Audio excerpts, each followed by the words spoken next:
May paayuda. Ayan. Pasta with spaghetti sauce. Ilang kilong bigas to? Siguro dalawa, no? 2 kilo ng bigas. May corned beef. At Argentina. Ayan. Paayuda ng Barangay Imos.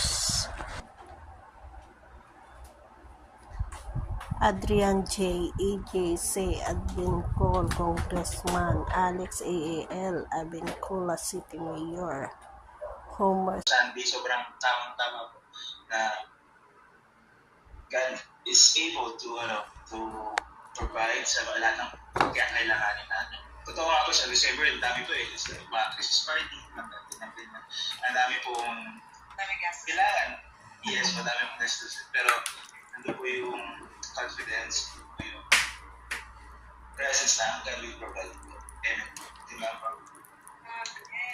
Di ba remember nung nag-pray tayo last week, year of confession from the Lord, it's a blessing of making of acceleration.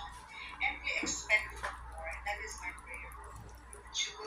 That we, kasama mo ng Lord, we will receive acceleration of blessings, yung mga sudden blessings, yung mga surprises ni God, which is yung mga yan.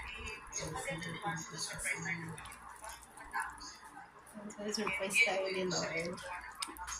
To prepare us para po sa susunod na declaration. If you, hindi ko lang pwede kasi ako pa, hindi sabihin, ayaw pa division